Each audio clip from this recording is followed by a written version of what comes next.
आज सबसे अच्छी बात ये हुई है कि एसडीएम साहब छुट्टी पे हैं, संडे है, तो मुझे फर्रे लाने की परमिशन मिल रही है। तो अब फर्रे के साथ आज सवाल जवाब होंगे सारे।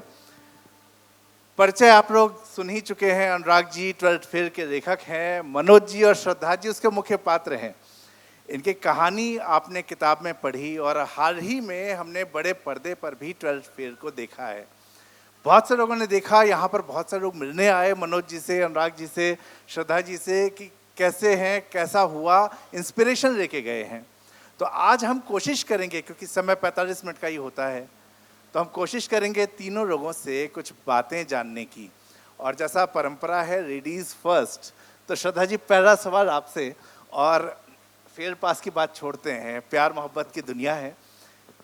जब आप मनोज जी से मिली थी, क्योंकि ये चर्चा जो है आप दोनों के प्रेम की काफ़ी रही और सबसे खूबसूरत चीज़ है, लेकिन प्रैक्टिकल हम देखें तो लगातार ये असफल होते गए। आप सफल हो गई थी, लेकिन उसके बावजूद आप इनके साथ बनी रही। तो होता है कोई एक चीज़ होती है ना जो लगता है कि बस ये आदमी जो है ना, इसकी वजह से मुझे इसी के साथ रहना पूरी ज़िंदगी। वो एक चीज़ क्या थी? मुझे ऐसा लगता है कोई एक चीज़ शायद नहीं होती, शायद वो एक प्रोसेस होती है। बहुत हम जब किसी व्यक्ति से मिलते हैं, उसको देखते हैं और ये सोचते हैं कि हाँ, ये इसके साथ रहना है, तो वो बहुत सारी चीज़ों का मिला जुला होता है। और अगर आप देखें, वो चाहे बुक हो या मूवी हो जिसमें सब लोगों ने देखा, तो कुछ चीज़ें हैं जिससे आप अंदाज़ा लगा सकते हैं शायद। जैसे मनोज का जो कैरेक्टर है, वो उसके पास जब कुछ नहीं है, वो अंधेरे में है, पर उसका क्लियर ये है कि मुझे बाहर के अंधेरे से डर नहीं लगता, अंदर के भीतर के अंधेरे से डर लगता है। तो उसका एक आत्मविश्वास है कि वो कर जाएगा। वो कभी भी ये नहीं कहता कि ये कैसे होगा, वो हमेशा ये कहता है कि मैं मैनेज कर लूँगा। कितना भी टफ टाइम हो, उसकी मुस्कुराहट ख़त्म नहीं होती कभी, और वो कभी नहीं हुई। मतलब उस पीरियड में भी चाहे कुछ भी रहा हो, मनोज के चेहरे पर जो मुस्कुराहट तब भी थी और वो अभी तक भी बनी रहती है। चाहे अभी पुलिस का जॉब हो, कितनी भी टफ चीज़ें चल रही हो, तो वो कभी ख़त्म नहीं होती। दूसरा एक बड़ी अच्छा जिससे पता चलता है कि वो किस तरह के, मतलब जो एक पार्टनर के लिए बड़ा इम्पॉर्टेंट हो सकता है, वो जैसे उसमें एक सीन है मूवी में, मनोज को जब चॉकलेट मिलती है, तो वो एक चॉकलेट पहले श्रद्धा को देते हैं और फिर दूसरी भी दे देते हैं। मतलब उनको अपने लिए एक्चुअली कुछ चाहिए ही नहीं, वो जो कुछ भी है वो सब कुछ अपने पार्टनर को दे सकते हैं। तो ये जो बहुत सारी चीज़ों का एक कॉम्बिनेशन है, तो उस जर्नी में आपको लगता है कि हाँ, यही वो व्यक्ति है। वो जो सम्मान है वो जो देते हैं, जो विश्वास है, जो उनके अंदर का विश्वास है, और वो दूसरे को भी विश्वास दिलाता है कि नहीं, कठिनाइयाँ तो जीवन में आनी ही हैं। वो ऐसा नहीं है कि आईपीएस बनने के बाद भी ख़त्म हो गई, उसके बाद life is about those struggles only. पर आप कर जाएंगे का विश्वास जब आपको पार्टनर से मिलता है, जब वो सम्मान मिलता है, आई थिंक तब ये तय, तब मेरे लिए ये हुआ कि नहीं। तो मैंने सर ज़्यादा बड़ा खुशी कब हुई थी यूपीएससी पास होने पे, जब हाँ कह दी थी तब?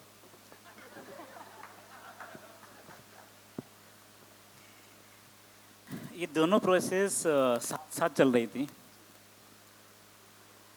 यूपीएससी पास होना इस बात के लिए ज़रूरी था कि आप दुनिया के सामने ये सिद्ध कर सकें कि मैं योग्य हूँ, दुनिया को बता सकें कि मेरा जो स्ट्रगल है वो एक मुकाम पे पहुँचा। और वहाँ तक पहुँचने में श्रद्धा का हाँ होना बहुत ज़रूरी है, क्योंकि श्रद्धा पहाड़ की थी और पहाड़ का जो नेचर है वो थोड़ा वो होता है, बड़े बड़े पहाड़ के पत्थर थोड़े टफ होते हैं, कठोर होते हैं, उनको पिघलाने में बहुत टाइम जाता है।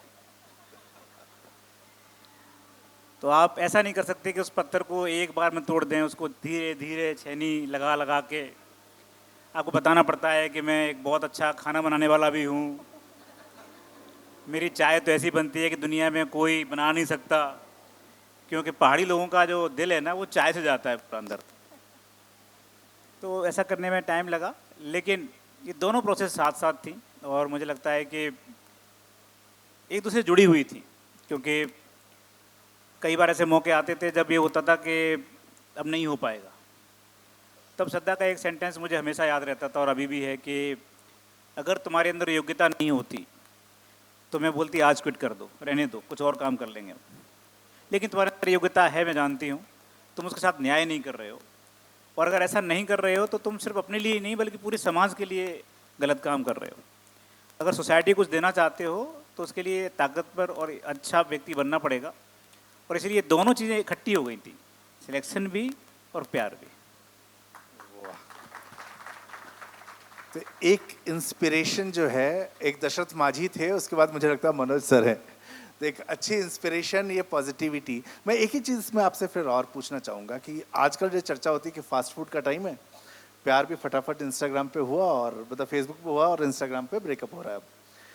तो ये मान रहे हैं कि प्रेम विवाह हो रहे हैं लेकिन टूट रहे हैं। तो आप दोनों ने कुछ बातें बड़ी सुंदर कही।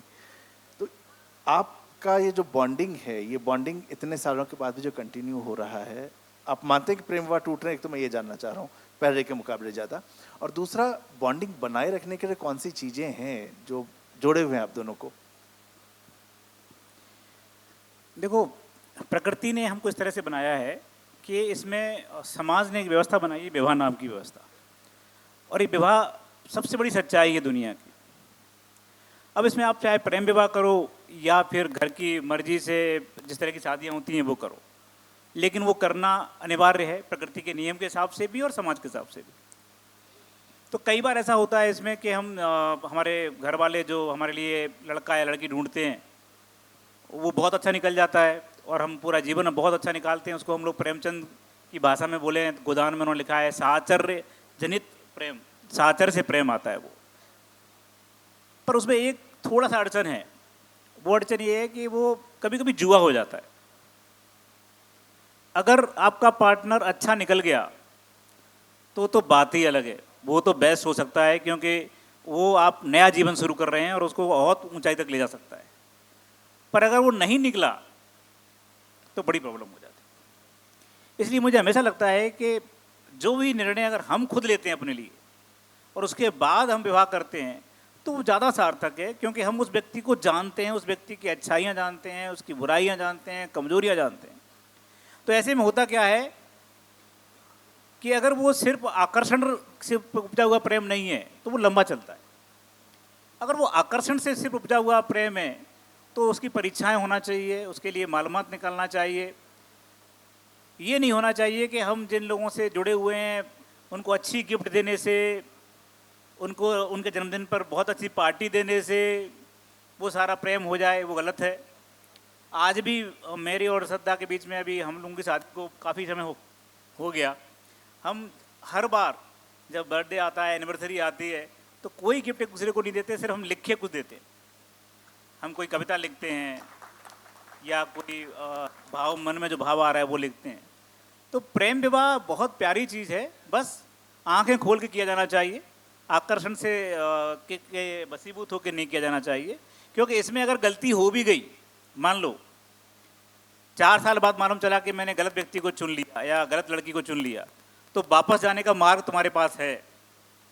लेकिन जब हम लोग पूरा समाज के साथ करते हैं, सब लोगों की मर्जी से करते हैं, तो उसमें फिर कई लोग मना करते रहते हैं, मत तोड़ो मत छोड़ो। अगर नहीं किसी कारण से जम पाया, कुछ दिक्कत हुई, तो आप अलग भी हो सकते हैं और अपने जीवन को और अलग दिशा में ले जा सकते हैं। अच्छा, चूंकि रिलेशन पे हम बात कर चुके हैं तो ये प्रॉमिस आखिरी सवाल रिलेशन पे है, और श्रद्धा जी आपसे है। अभी जब फिल्म आई, किताब आई, लगातार इसकी चर्चा हो रही है और आप दोनों की चर्चा बार बार होती रही, फिल्म में भी बड़े अच्छे से आई, इवेंट्स में भी आप जा रहे हैं, तो ये सवाल मैंने भी यहीं से शुरू किया, जबकि और भी चीज़ें पूछने को हैं। आइडियल कपल होने का प्रेशर आने लगा है क्या? नहीं, मुझे लगता है कि ऐसा आइडियल कपल जैसा कुछ होता नहीं है एक्चुअली। आइडियल रिश्ता या आइडियल कपल ऐसी कोई चीज़ नहीं है। अगर हर घर में देखें हम तो सारे रिश्ते बड़ी प्यार से, बड़ी ईमानदारी से चल रहे हैं, और इसीलिए परिवार चल रहे हैं, दुनिया चल रही है। हम दोनों दोस्त पहले हैं और बाकी कुछ भी बाद में है। तो शायद हमारा रिश्ता जो भी है, जैसा अभी मनोज ने बोला, वो इसलिए अच्छा है कि दिन भर की जर्नी के बाद हम घर आने का वेट करते हैं कि अभी जाना है और फिर डिस्कस करना है। तो वो चाहे बॉस से खाई हुई डांट हो या कोई परेशानी हो, प्रोफेशन की परेशानी हो, अपने घर की कोई उलझन हो, तो सारी चीज़ें जब तक हम डिस्कस नहीं कर लेते या जब तक आपस में शेयर नहीं कर लेते, तब तक हम लोग सोते नहीं हैं उसके पहले। तो आई थिंक सबसे अच्छी चीज़ जो कपल की है वो है शेयरिंग। और अगर हम हर घर में देखें तो कहीं ना कहीं रिश्ते बहुत प्यार से और बहुत ईमानदारी से चल रहे हैं, चाहे जैसे वो हमारी कहानी के रिश्ते हो, चाहे पति पत्नी का रिश्ता हो बॉयफ्रेंड गर्लफ्रेंड का रिश्ता हो या इवन पिता पुत्र का रिश्ता हो, माँ बेटे का रिश्ता हो, तो वो हर घर में वैसे ही चल रहे हैं। हर बच्चा घर फ़ोन करके बताना चाहता है कि हाँ माँ मैंने कर दिखाया। हर बाप सोचता है कि मेरे बेटे पर मुझे मैं प्राउड फील करूँ, बच्चा प्राउड फील कराना चाहता है।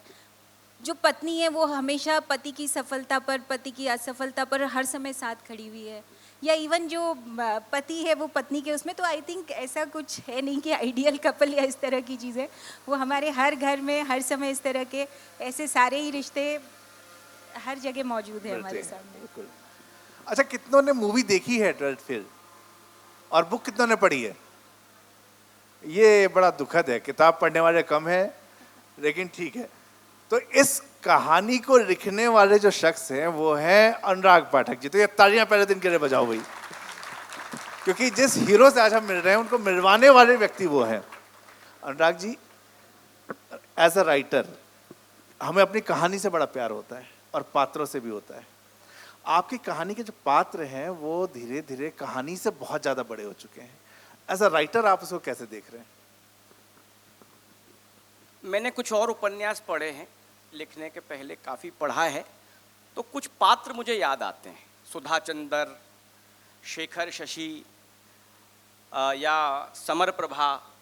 अब ये जो पात्र मुझे याद आते हैं, इनमें से जिन लोगों ने इन पात्रों को सुना है, इनके नाम सुने हैं, वो अवश्य इन पात्रों के उपन्यासों के नाम भी जानते होंगे। इसका अर्थ ये है कि जब कोई रचनाकार कुछ लिखता है और उसके पात्र इस मुकाम पर पहुंचते हैं कि उन पात्रों को पाठक अपना मानने लगता है, जानने लगता है कि ये हमारे अपने पात्र हैं। शेखर और शशि को हम सब लोग जानते हैं, उनका जीवन हमने उपन्यास के माध्यम से पढ़ा। तो मुझे लगता है आगे के लिए इससे बड़ी कोई सफलता नहीं होगी, या राजेंद्र यादव के लिए इससे कोई बड़ी सफलता नहीं होगी कि उनके पात्रों को लोग इतनी आत्मीयता से देखते हैं। ये बहुत सुख की बात है, आनंद का विषय है कि 12th फेल के पात्र मनोज और श्रद्धा को लोग उस स्तर तक जानने लगे हैं जो एक क्लासिकल उपन्यास के पात्रों को पहले जानते थे। तो एक लेखक के रूप में मेरे लिए ये बड़े आनंद का विषय है, बड़ी संतुष्टि का विषय है कि मेरे उपन्यास में जो मुख्य पात्र हैं उनको लोग उपन्यास से भी अधिक प्रेम करने लगे हैं। मुझे लगता है ये अच्छी बात है। तो आप दोनों की दोस्ती लगभग 30 साल पुरानी है, तो दोस्त के बारे में लिखना ये सबसे आसान काम भी और सबसे कठिन काम भी है।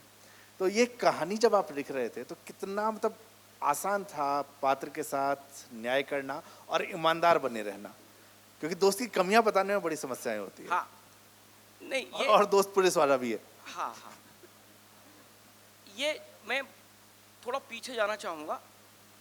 मैं जब तैयारी कर रहा था, शुरुआत में जब हमको मनोज से मिले हुए 3-4 साल हुए थे, 2001-2 की बात कर रहा हूँ, मैंने सोचा कुछ लिखना चाहिए।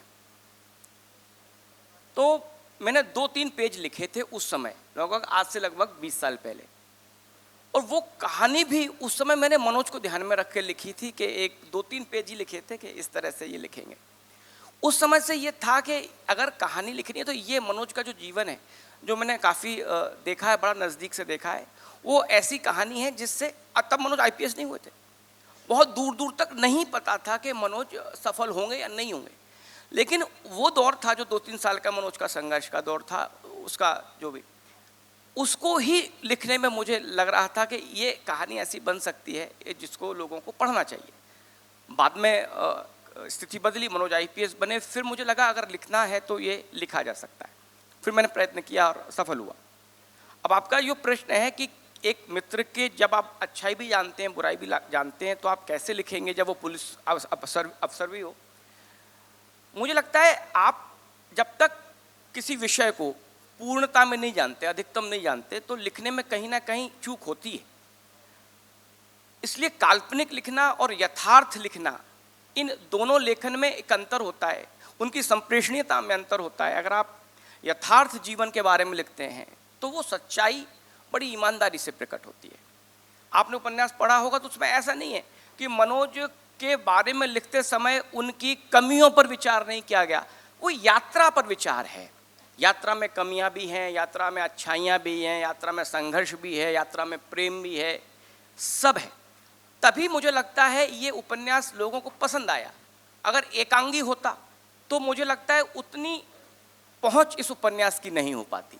तो ये ईमानदारी ही है कि आपने ईमानदारी से एक व्यक्तित्व को और उसके उस लक्ष्य को प्राप्त करने के संघर्ष को बयान किया। आप शेयर करते थे इनसे स्टोरी बीच बीच में? करते थे, और जब एक बार पूरा लिख दिया, बहुत तो नहीं करते, जब एक बार मैंने पूरा लिखा तो ये उपन्यास अभी जितना है उससे डबल था। तो फिर हमने चर्चा की कि ये कुछ संपादित करना चाहिए, कुछ सीन ऐसे हैं उनको हटा सकते हैं, कुछ रिपीटेशन हो रहा है। तो बाद में डिस्कशन तो हुआ हम लोगों ने बैठ के। कोई ऐसी घटना थी जो मनोज जी ने कहा अगर ये किताब में आया ना तो तू मेरा भाई नहीं है? ऐसी कोई घटना जो अब आप बताना चाहें? नहीं, तो ऐसी घटना मैं लिखूंगा ही क्योंकि जिसमें ये मुझे धमकी मिले। नहीं, ऐसा कुछ विशेष घटना इस तरह की नहीं थी, ऐसा नहीं था। जिन्होंने फिल्म देखी है, किताब पढ़ी है, वो जानते हैं कि जर्नी कितनी इंस्पायरिंग है। एक ऐसे परिवार से आना जो कि आर्थिक रूप से बहुत सक्षम नहीं है, एक ऐसी जगह से आना जिसका नाम बहुत से लोगों ने सुना ही नहीं, वहाँ से निकल के आना, संघर्ष करना, 12th में फेल हो जाना, कोई गाइडेंस नहीं होना, वहाँ पे सेल्फ मोटिवेट होना। तो इन्होंने कई द्रोणाचार्य खुद चुने थे। इनकी कहानी में, मनोज जी आपकी कहानी में एसडीएम एक इंस्पिरेशन आपके पहले बने, उसके बाद आपको पता लगा कि करेक्टर जो है वो ज़्यादा पावरफुल है, और ये एक इंस्पिरेशन था कि आपको वहाँ जाना है। लेकिन फिर इसके कई वर्ष हैं संघर्ष के, उसके बाद असफल होते हैं, और 99.9% लोग जब असफल होते हैं तो वो जो इंस्पिरेशन उसको छोड़ देते हैं। मुझे भी लगता है कि वो सिर्फ जो शुरुआत में एसडीएम या आईएएस बनोगे वो आखिर तक वो साथ नहीं चल रहे, संभवतः शुरू में होंगे। तो कोई एक ऐसी चीज़ जो कि वो जिद और जुनून बन गई कि यार ये तो अब अचीव करना ही है, श्रद्धा जी के वो चैलेंज के अलावा, उसके अलावा जो एक और कोई चीज़ जो थी यहाँ पर? कोई ना कोई एक चीज़ आपके दिमाग में एक अंकुर के रूप में आती है, और वो अंकुर धीरे धीरे धीरे पल्लवित होता है। मैं जहाँ भी एसपी रहा, जहाँ भी डीसीपी रहा, या जहाँ भी मैं काम करता हूँ, वहाँ मैं इसी एक कर्ज के लिए मैं हर बार किसी कॉलेज में, किसी यूनिवर्सिटी में जाता रहा हूँ, क्योंकि मुझे पता है कि कोई एक व्यक्ति के मन में कोई एक सपना का जो अंकुर है वो डालने के लिए वो फिर बड़ा होता चला जाता है। पर हाँ, ये बात सही है कि अगर श्रद्धा और इस अंकुर की बात छोड़ूं मैं, तो वो क्या चीज़ थी जो मुझे आगे ले जाती थी, और वो मुझे लगता है वो जिद। एक्चुअली है क्या कि जो भी बच्चे छोटे बैकग्राउंड से आ रहे हैं, जो बच्चे छोटे शहरों से आ रहे हैं, छोटे गांवों से आ रहे हैं, इकोनॉमिकली इतने स्ट्रांग नहीं है, उनके पास अगर कोई चीज़ है तो उनकी जिद है, खुद को प्रूव करने की जिद। हम इस समाज में इतने सालों का जो हमारा कम से कम 1 लाख वर्ष का जो इतिहास है वो पूरा देखेंगे ना, तो आपको समझ में आएगा कि इंसान ने अपनी संवेदनाएं जो पाई हैं, और उन संवेदनाओं को जिस तरह से आगे ले जा रहे हैं हम लोग धीरे धीरे धीरे, वही हमारा विकास है। ये बड़ी बड़ी रोड्स और बड़े बड़े हेलीकॉप्टर्स और बड़े बड़े यंत्र बनाना विकास नहीं है। मेरी नज़र में सबसे बड़ा विकास है कि आप अपनी संवेदनाओं को किस तरीके से एक बड़े आयाम तक ले जाते हैं। और उन संवेदनाओं में बड़ी एक बात है, वो है इंसान की जिजीविसा, इंसान की खुद को प्रूव करने की ताकत। और जब वो खुद को प्रूव करता है तो वो अपने आसपास के हर एक आदमी को बताना चाहता है कि देखो मेरे से तुमको ये आशा थी, मैंने कर दिया। तो वो जो जिद है ना, वो आपको बहुत आगे ले जाती है, और जिनमें वो जिद नहीं है, इसीलिए मैं कहता हूँ हमेशा भूख जो है ना वो आपके अंदर आग भरती है, और जब पेट भर जाता है तो वो आग कम होने लगती है। तो जितने भी वो बच्चे हैं जिनके अंदर थोड़ी अभाव है, मैं उनको बहुत बड़ा होता हुआ देखता हूँ। कोई बच्चा अगर किसी होटल में काम कर रहा है, और होटल में काम करते समय वो सर्व कर रहा है, बड़े बड़े लोग आ रहे हैं, उनको वो खाना खिला रहा है, उसके मन में ये भाव हमेशा रहता है कि एक दिन ऐसा बनना है, एक दिन ऐसा करना है। और वो भाव है जो वो बताता है कि यार अभी तो टाइम गलत चल रहा है, थोड़ा गड़बड़ चल रहा है, लेकिन आखिर पहुंचना अपन को यही है। और इसीलिए जब मनोज, आपने मूवी में देखा होगा, जब मनोज गौरी भैया के पास जाता है तो इतना बोलता है कि भैया पैसे की थोड़ी तंगी चल रही है, कुछ काम मिल जाता तो बड़ा अच्छा होता। तो मेरा बोलना ये है कि संवेदनाओं का जो स्थानांतरण है, और इसीलिए आप देखो ना, हम आज भी दानवीर कर्ण को कितना याद करते हैं। इसीलिए याद करते हैं पूरे इतिहास में, क्योंकि उसने ये सिद्ध किया कि संवेदनाएं दूसरों को देने में है, लेने में नहीं है। तो आप सोसाइटी को जितना दे सकते हैं, मैं फिर बोलता हूँ आपको, क्योंकि मेरे सामने बहुत सारे यंग बच्चे बैठे हैं, जिस भी बच्चे ने ये तय कर लिया कि मुझे देना है सोसाइटी को, उसको रोकना बहुत मुश्किल है। और जिसने ये तय किया कि नहीं मैं ये कर दूंगा, मेरे पे ये आ जाएगा, ये गाड़ी आ जाएगी, बंगला आ जाएगा, फिर मैं बड़े बड़े पैसे से हवाई जहाज से वहाँ जाऊँगा, फिर मैं स्विट्जरलैंड में बैठूंगा, फिर एक घर में इंग्लैंड में होगा, मुझे नहीं पता वो सफल होगा कि नहीं। लेकिन जिसने ये तय कर लिया कि मुझे दूसरों के लिए कुछ करना है, उसको रोक पाना किसी समाज के किसी भी हिस्से में संभव नहीं हो पाता। बहुत ही सुंदर बात आपने कही। एक चीज़ मैं और जानना चाहूँगा कि 4th अटेम्प्ट में आप, मेरे ख्याल से उसमें 4 ही अटेम्प्ट होते थे, आखिरी अटेम्प्ट था आपका, तो प्लान बी हमेशा कहा जाता है प्लान बी नहीं होना चाहिए, एक ही प्लान पे काम करना है। लेकिन प्रैक्टिकलिटी देखा जाए, अगर वो 4था अटेम्प्ट भी नहीं होता तो प्लान बी क्या होता आपका, या होना चाहिए नहीं होना चाहिए, ये भी मैं जोड़ना चाहूँगा। देखो, प्लान बी कहीं किसी किसी जगह नहीं होना चाहिए और किसी किसी जगह होना चाहिए। जैसे प्लान बी, अगर आप किसी से प्यार में, तो प्लान बी नहीं होना चाहिए। वो एकदम आपके दिमाग में क्लियर होना चाहिए, या तो ये मिलेगा या मैं जिंदगी भर जैसा हूँ वैसा ही रहूँगा। लेकिन लड़कों में बहुत सारे के पास सी और डी प्लान भी है, मैं बता दूं प्यार के मामले में।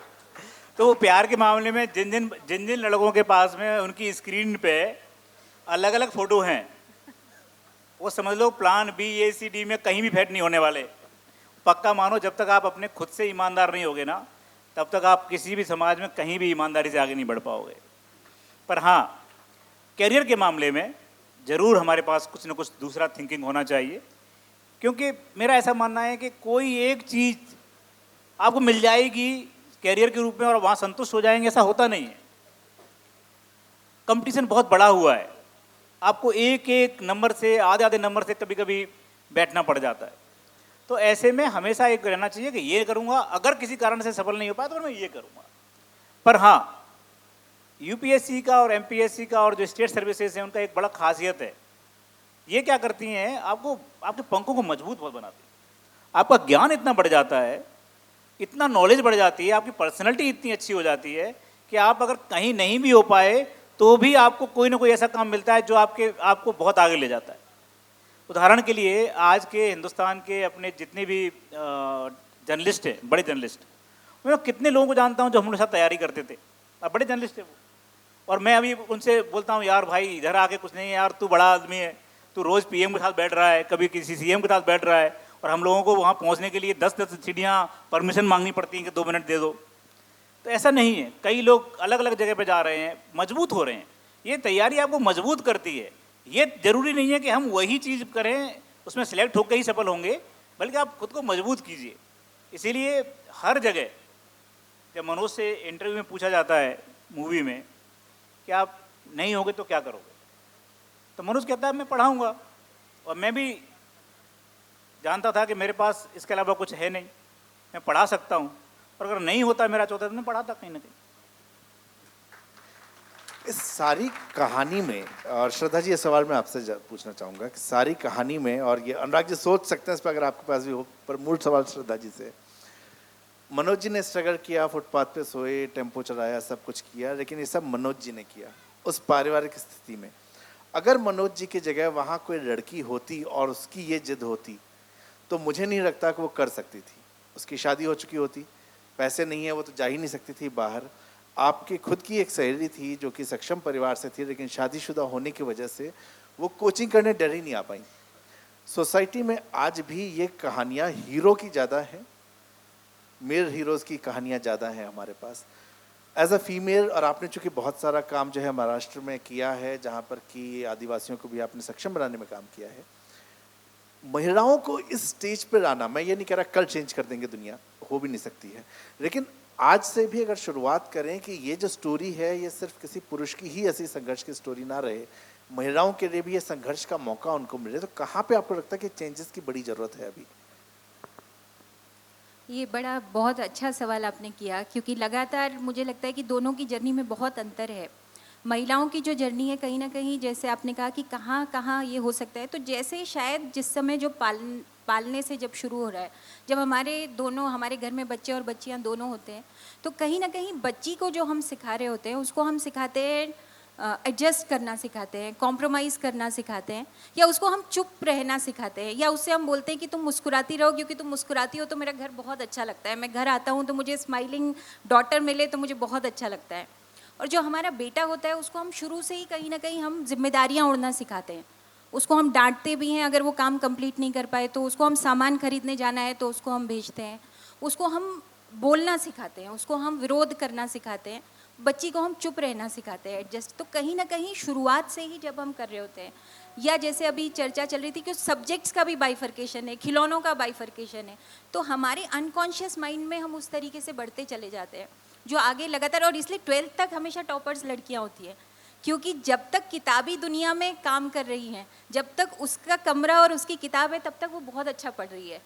पर दुनिया हमेशा अनजान सवाल पूछती है, दुनिया में किताबी सवाल नहीं आते कभी भी, उसके लिए हमने उसको कभी तैयार ही नहीं किया। तो कहीं ना कहीं हमारी अपब्रिंगिंग जो है उसमें चेंज की ज़रूरत। बहुत सारी चीज़ें हो भी रही हैं चेंज, लेकिन जैसे अभी भी जो, अगर वैसे हम देखें कुछ क्षेत्र तो ऐसे हैं जो हमने महिलाओं से अलग ही कर दिए, लेकिन जो क्षेत्र उसके हैं भी, जैसे कुकिंग को हम उसका क्षेत्र मानते हैं, लेकिन जब किसी शेफ़ की बात आती है, सो कॉल्ड डिग्निफाइड कुक जो है, शेफ़ जो है, तो वहाँ हमें संजीव कपूर याद आते हैं या विकास खन्ना याद आते हैं। तो मेजॉरिटी जो चीज़ें जहाँ पर उसके कुछ तो हमने क्षेत्र ही छीन लिए जो है भी। इवन जैसे मैं अभी एमटीडीसी में हूँ, जब मैं शेफ़ रिक्रूट करना चाह रही थी, तो मैंने अभी, हम लोगों ने जेंडर टूरिज्म पॉलिसी लाई है, उसमें हम कुछ रिजॉर्ट्स को टोटल विमेन रन रिजॉर्ट कर रहे हैं, तो वहाँ पर भी मुझे इवन शेफ़ मिलने में ज़्यादा दिक्कत हुई। तो बड़ा ये आश्चर्यजनक एक ये है तरीका है। हालांकि चीज़ें बहुत चेंज हो रही हैं, बहुत सारे लोगों ने इन नॉर्म्स को तोड़ा भी है। सामने ऋचा जी बैठी हुई हैं, तो जिस तरीके से पत्रकारिता में उन्होंने एक बहुत सारे आई थिंक ग्लास सीलिंग को ब्रेक किया है, और एकदम सदी हुई आवाज़ में बहुत आसानी से जब वो प्रश्न करती है, लेकिन बहुत सॉलिड जब बात रखती है, तो वो कई सारी महिलाओं को वहाँ से प्रेरित कर रही होती है, मुझे ऐसा लगता है। इवन धरा जी जिन्होंने ये पूरा जिस तरीके से ऑर्गेनाइज़ किया है, तो कहीं ना कहीं ये नॉर्म्स चेंज हो रहे हैं, लॉज भी चेंज हुए हैं, पर फिर भी आज भी मुझे ऐसा लगता है कि जो स्थिति है वो साइकिल के दो पहियों जैसी हो गई है, जहाँ पर दोनों दिखते बराबर हैं। साइकिल के दोनों पहिए, आगे का पहिया और पीछे का पहिया, दोनों बराबर दिखते हैं, और नियम कानून के हिसाब से दोनों बराबर हो भी गए हैं। लेकिन जब भी अगर हमें लॉक लगाना है, जब भी ब्रेक लगाना है, जब भी कोई वेट रखना है, तो वो हमेशा पीछे का पहिया होता है। तो अभी भी शायद स्थिति वैसी है जिसको आगे और उस पर काम किए जाने की ज़रूरत है। अनुराग जी, अगर यही पात्र महिला होती तो आप इसको कैसे देख रहे होते? नहीं, श्रद्धा जी ने एकदम सही कहा कि हम लोगों की जो बच्चों को पालने की ही जो स्थिति है उसमें ही अंतर रहता है। सबसे पहले हमको अपने खुद के विचारों में परिवर्तन करना चाहिए, और अब स्थितियां बदल रही हैं, महिलाएं काफ़ी आगे आ रही हैं। अच्छा, एक चीज़ और बताइए, इनका काम तो फिर भी पुलिस का है, जहाँ पे कई इंटरेस्टिंग चीज़ें होती रहती हैं, तो लाइफ में इंटरेस्टिंग चीज़ें होती हैं। आप हैं जीएसटी में, ये बड़ा नीरस सा काम है, ऊपर से लोग कहते हैं कि यार क्या, कहाँ आज टैक्स चेंज कर रहे हो, आज बढ़ा रहे हो, कभी घटा रहे हो, तो ये नीरस काम के साथ जो क्रिएटिविटी है ये जिंदा कैसे रहती है आपकी? ये बहुत अच्छा प्रश्न है आपका, इसका जवाब भी मैं देना चाहता हूँ। सौभाग्य से मैं जिस विभाग में हूँ उस विभाग में रचनात्मक कार्य करने की बड़ी प्रशंसा होती है। हमारे कमिश्नर साहब अब तो पीएस बन चुके हैं, राघवेंद्र सिंह साहब थे, तो वो बड़ा प्रेरित करते थे मेरे लिखने को, और वो हम सभी को, हमारे कुछ साथी थे, उनको कहते थे ठीक है तुम लिखो, कुछ प्ले लिखते हैं, प्ले करते हैं। तो जब आपके डिपार्टमेंट में कुछ इस तरह के सीनियर अधिकारी होते हैं जो आपकी क्रिएटिविटी को, आपकी रचनात्मकता को प्रेरित करते हैं, तो बड़ा उत्साह मिलता है, प्रोत्साहन मिलता है। तो पहली बात तो हम जिस डिपार्टमेंट में है उसकी जिम्मेदारी होती है कि आप अपने साथियों को प्रेरित करें, प्रोत्साहित करें कि उनकी जो भी रचनात्मकता है उसको वो आगे बढ़ा सकें। दूसरी बात, जब आप कुछ लिखते हैं तो आपको फिर कोई रोक नहीं पाता। जब आपके मन में, दिमाग में कोई कहानी चलती है, फिर कोई भी बंधन उसको रोकता नहीं, वो फिर अपने आप बहती है और वो आती है, वो आपकी कागज़ पर आती है। फिर आप सुबह ऑफिस जाके फिर जब वापस आते हैं तो फिर आपके दिमाग में वही चलता है, वो आप लिखते रहते हैं। तो उस कारण से लिखने में कोई बंधन नहीं होता। अगर कोई कहानी आपके दिमाग में चल रही है या कोई भी रचनात्मकता चल रही है, कि वो हॉबी चल रही है, तो वो आदमी कर ही लेता है। तीसरी बात, जीएसटी का काम बड़ा रुचिकर है, बोर नहीं है। Thank you. आप कह रहे तो मान लेता हूँ, बाकी हमारी समझ में नहीं आता वो।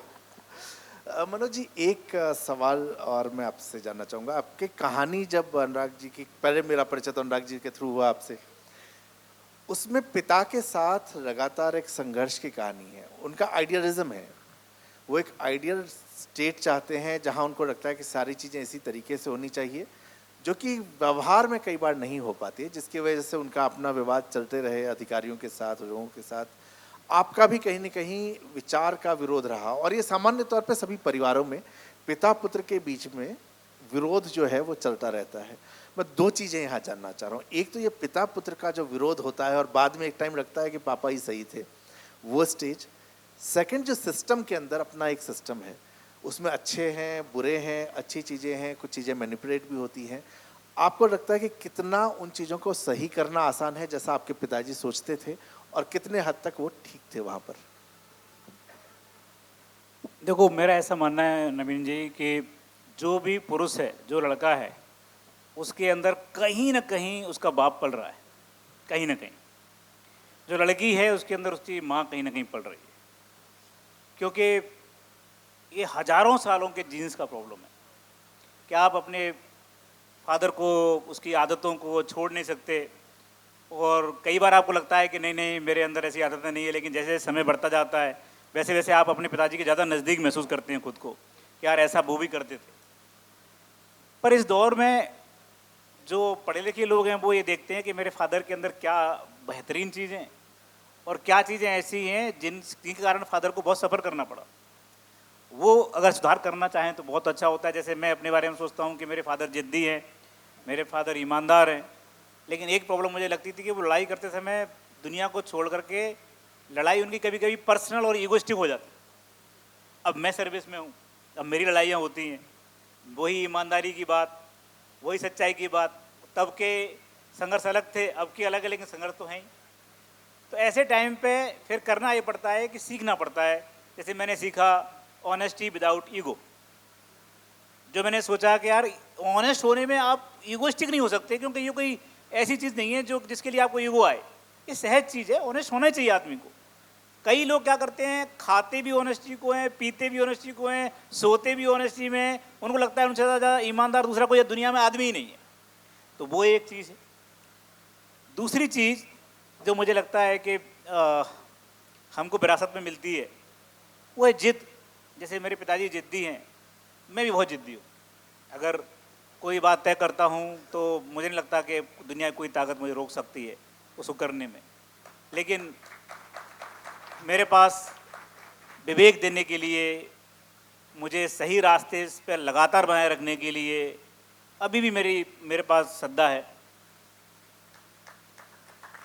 क्योंकि कई बार अपने जीवन में ऐसे मौके आते हैं जब आपको लगता है कि यार इससे कैसे लड़ा जाए। और लड़ने में सबसे बड़ी प्रॉब्लम जानते हो क्या है?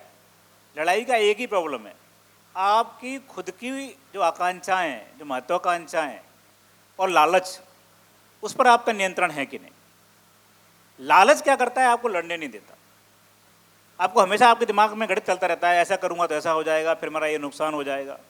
उन लालचों पर नियंत्रण करने का तरीका ये है कि जैसे मेरे को याद है कि हम जब दिल्ली में थे, तैयारी कर रहे थे अनुराग में, श्रद्धा, तब मैंने श्रद्धा से बोला था कि श्रद्धा यार ये सोना और डायमंड जो है ना वो बहुत महंगा आता है, और अगर अपन सेलेक्ट हो भी गए या नहीं भी हुए तो भी इतना पैसा तो नहीं होगा क्योंकि अपन ईमानदार रहेंगे, तो इसका क्या करना है। तो श्रद्धा ने कहा कि ठीक है, एक काम करते हैं, तुम तो पहनने वाले नहीं हो, लड़कियों का प्रॉब्लम है, मैं सोना और डायमंड नहीं पहनूंगी। और आज वो 20-22 साल हो गए नहीं पहना श्रद्धा ने डायमंड और सोना, तो ज़रूरत ही नहीं पड़ी, कभी किसी ज्वेलर्स के पास जाने की ज़रूरत नहीं पड़ी। तो मेरा बोलना है कि एक तो आप खुद मजबूत रहिए, नंबर एक। नंबर दूसरा, अपने आसपास का माहौल ऐसे लोगों का बनाइए जो मजबूत हों।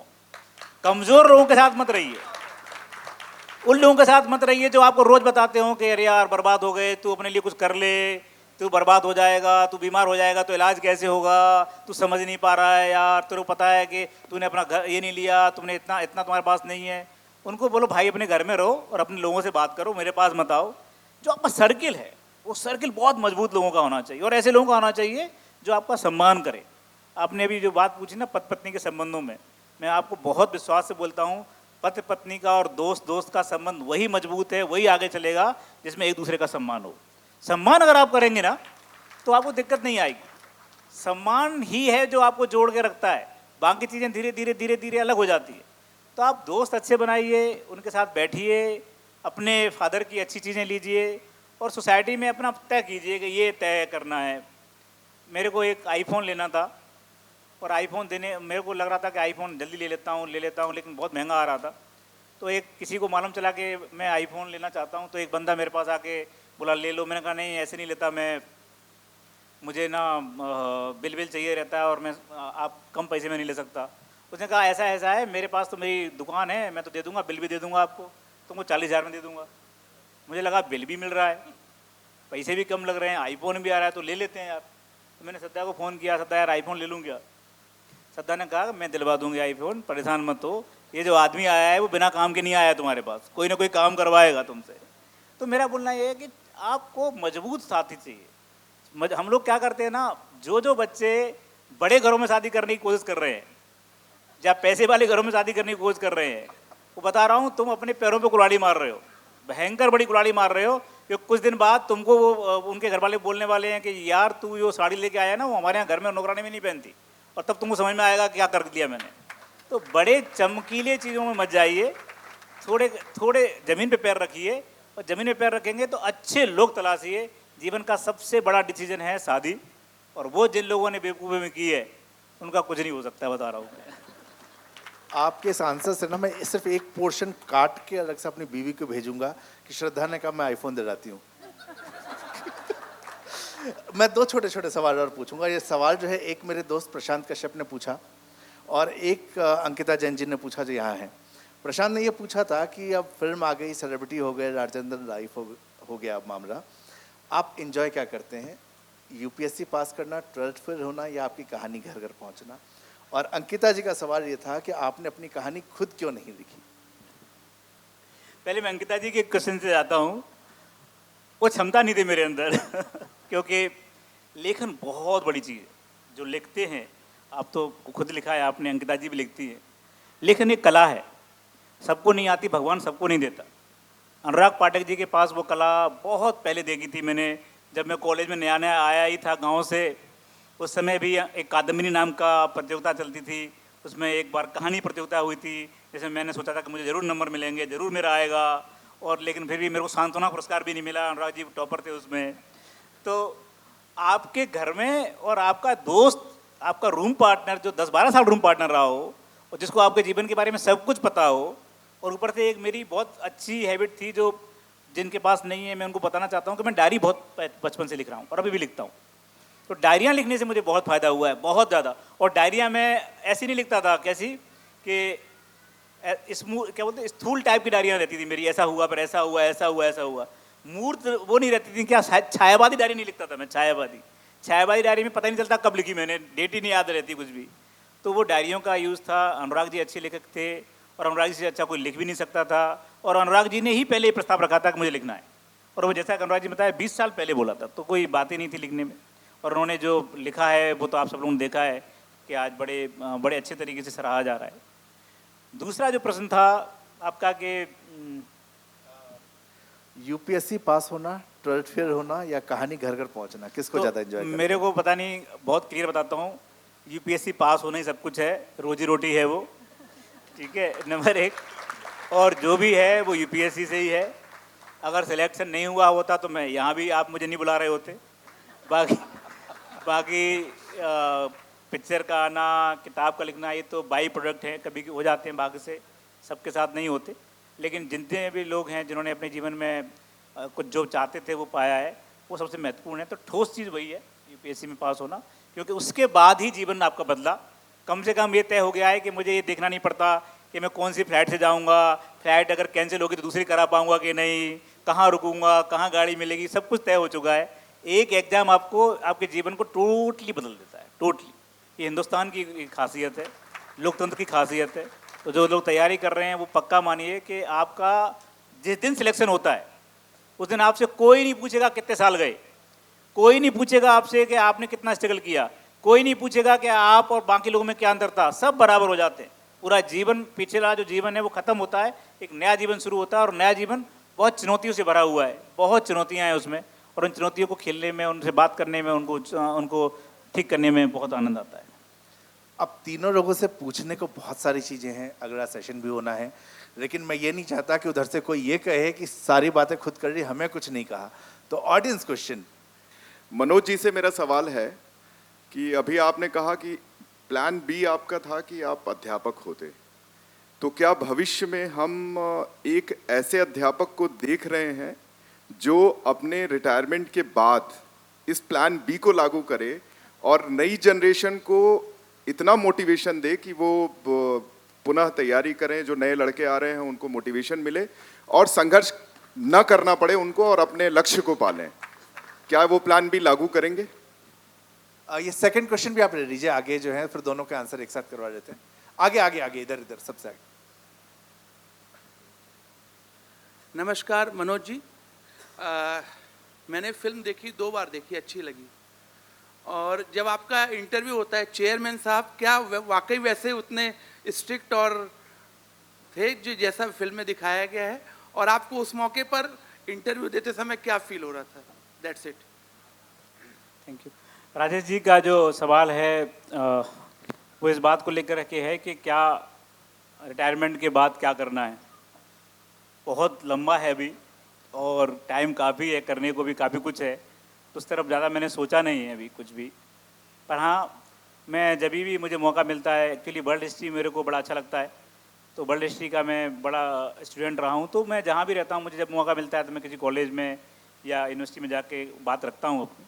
पर ये मेरा शौक़ है पढ़ाने का, मेरा ये शौक़ है कि मुझे इतिहास के बारे में बहुत लगता है, इतिहास मेरे अंदर है।